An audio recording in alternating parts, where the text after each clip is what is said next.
In this video, we see the ComfyUI implementation of ReCamMaster and the optimal native workflow of the Wan2.1 model, including image-to-video generation, video painting, and hand-drawn frames.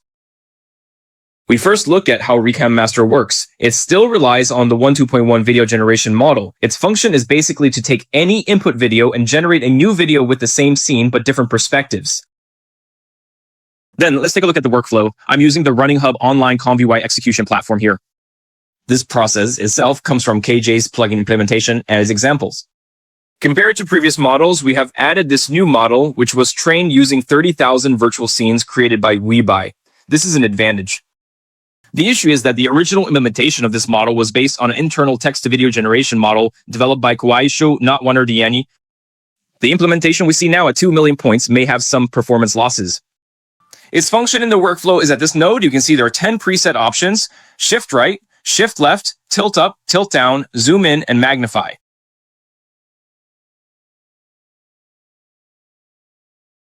The camera pulls back, zooms in, moves up, down, left in an arc, and right in an arc. Although we have encoded and processed this data, the model still tries to reconstruct the original input video content as accurately as possible. The content it generates during mirroring is entirely based on the original video material.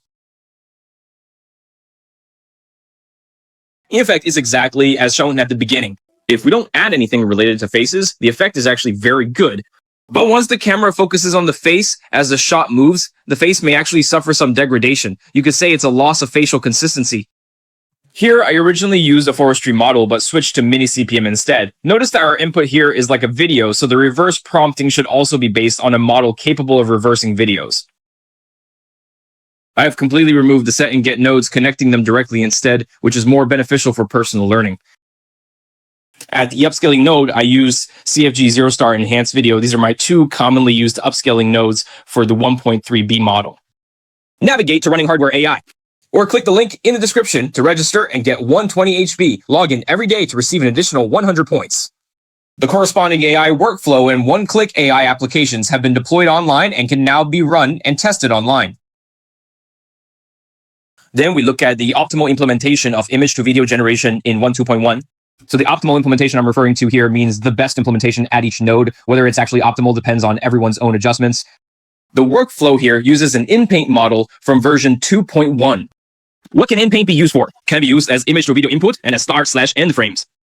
It means locking the first frame or both the first and last frames and then redrawing the remaining frames, which is why it's called in-painting. In contrast, there is a LoRA called Reward-LoRA. This LoRA model was also recently updated by Alibaba. So during the Coco video era, we already had such a LoRA. This is a gain that can improve the quality of our videos to some extent. It applies only to the in-paint model, whether it's a 1.3B model or a 14B base model. For example, the movement of this big dog, after loading the reward LoRA, it would be like, from my observation, it has improved balance and greater dynamic movement. Why create native processes?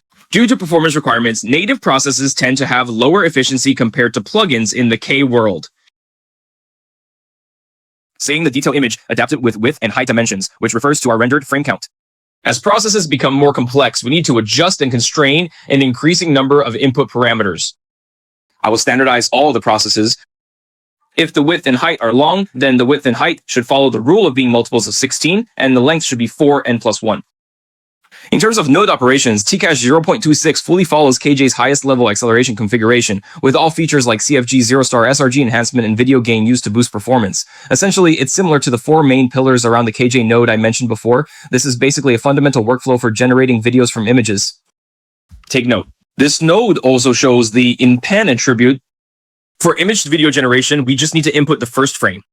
In that case, if we are doing the first and last frames, we need to add an extra image at the beginning and end. The video returns to this point, and first we see and discuss this process without reference images. Compared to image-to-video generation, we have first replaced this node with a control node, and correspondingly added an input for controlling the video. So the control video I used here is a pose video extracted from a dancing video. I also uniformly constrained the width.